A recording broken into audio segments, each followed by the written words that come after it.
The day I handed my brother Jake the keys to his dream home, the look on his face was priceless. What he didn't know was that it was the same house he'd stolen from me 5 years ago through a business scam that cost me everything. I'm Cameron Mitchell, and 5 years ago I was at the top of my game. Mitchell Properties was my baby, a boutique real estate development firm I built from nothing but student loans and an old pickup truck. By 32, I had a portfolio worth 8 figures, an office overlooking the Manhattan skyline, and a reputation as the guy who could turn architectural nightmares into dream homes. People called me calculated, meticulous, a perfectionist who wouldn't sign off on a property unless every detail was just right. But what nobody knew was that behind every success I had, there was always Jake. Jake is my younger brother by 3 years.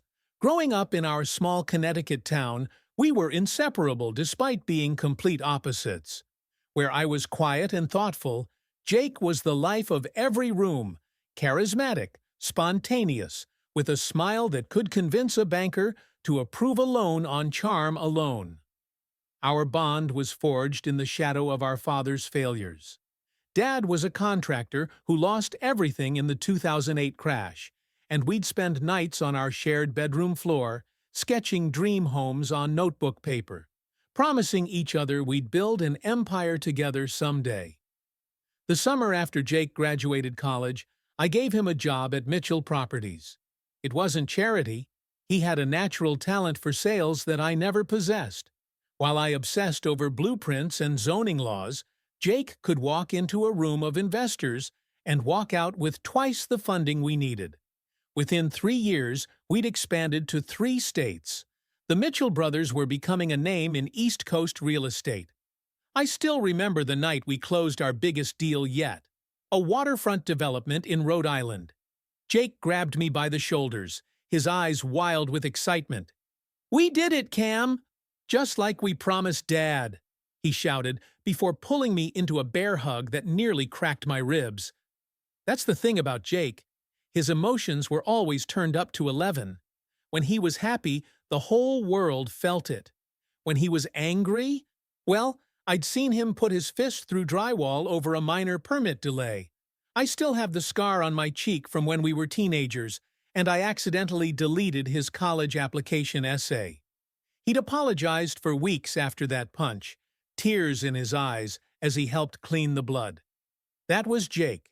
Explosive, but remorseful. Impulsive, but passionate. Looking back, I should have seen the warning signs. The unexplained absences from important meetings. The hushed phone calls that ended abruptly when I walked into his office. The new watch that cost more than his monthly salary. But when you've shared bunk beds and broken bones and buried parents together, you develop a blind spot the size of the Grand Canyon. Trust isn't just given, it's embedded in your DNA. "You handle the boring stuff, I'll handle the people," he'd always say with that crooked smile, slapping my back just a little too hard. That's why we're perfect together. You're the brain, I'm the heart. What neither of us said aloud was the truth we both knew. I needed Jake as much as he needed me. My careful planning meant nothing without his ability to sell our vision. His bold ideas would remain just fantasies without my execution. We were two halves of the same success story, until the day he decided he wanted to be the whole story. It was a Tuesday morning in October when Jake burst into my office, practically vibrating with excitement. He slapped a property listing on my desk so hard my coffee spilled across quarterly reports.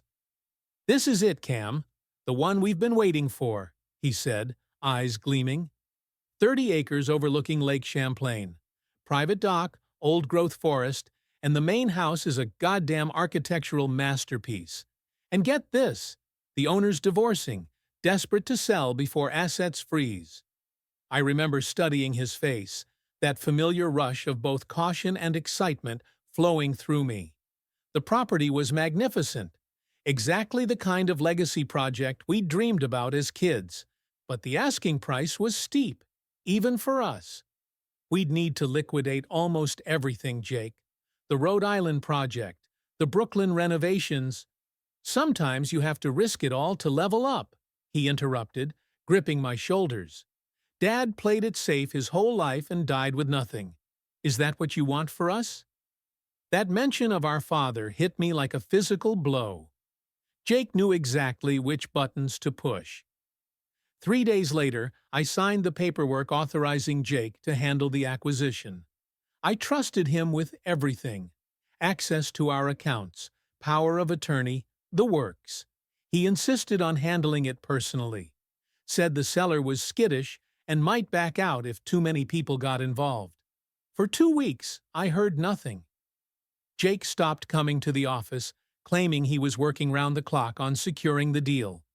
His few texts were cryptic, promising updates soon.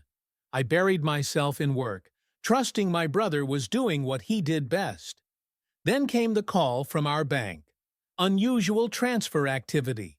Nearly all company funds gone. My personal accounts drained. I tried calling Jake 63 times that day. Each call went straight to voicemail. I found him at his apartment, bags packed, ticket to somewhere on his nightstand. When he saw me in the doorway, there wasn't even a flicker of shame in his eyes. "It was never going to work, Cam," he said calmly, like he was explaining a simple business decision. "You and me, we want different things. You're content building these little projects, but I'm meant for bigger things." "You stole everything," I whispered, my voice breaking. "Our company, our dreams, my life savings." "I acquired an undervalued asset," he corrected with that infuriating smile. "The Lake Champlain property's real, but it's mine now, solely mine. You should thank me. I left you enough to start over. That's more than most people get." Something snapped inside me. 29 years of brotherhood, of shared dreams and protecting him, evaporated in an instant. I lunged across the room, my fist connecting with his jaw with a sickening crack. Jake staggered, but didn't fall. He'd always been stronger. His counterattack was swift, a punch to my ribs that knocked the wind from my lungs. We crashed into his glass coffee table, shards slicing my forearm as we grappled on the floor. Blood mixed with tears as I pinned him down. "We're brothers!" I screamed, my hands shaking around his collar. Jake's laugh was cold. "It's just business, Cam, nothing personal." When I left his apartment, knuckles raw and heart shattered, I discovered the final betrayal. Jake hadn't just stolen my money, he'd forged my signature on documents dissolving our partnership, fabricated records showing I'd been embezzling funds, and left me legally exposed. By morning, I wasn't just broke. I was toxic in the industry I'd helped build.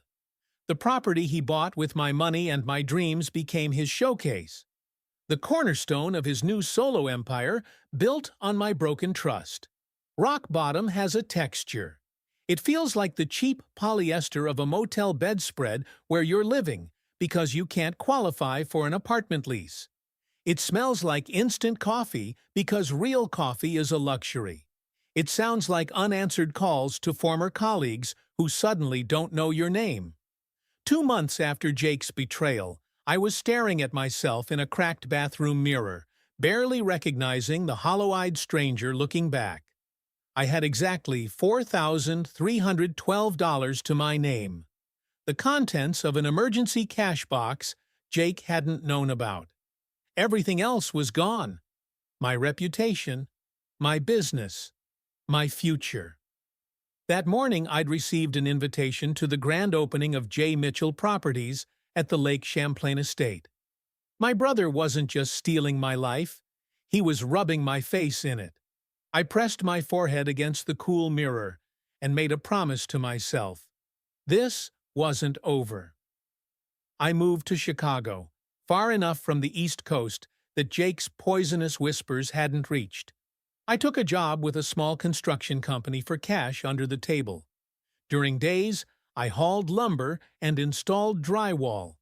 At night, I studied real estate law, accounting, and corporate finance. All the boring details I'd once delegated. I lived on ramen and slept on a second-hand mattress on the floor of a studio apartment where the heat worked only half the time. 14 months of this before I had enough saved to make my first tiny investment. A condemned duplex I renovated myself, sleeping on site to save on rent. I flipped it for a modest profit, then another, then another. Each success was a brick in the foundation of my resurrection.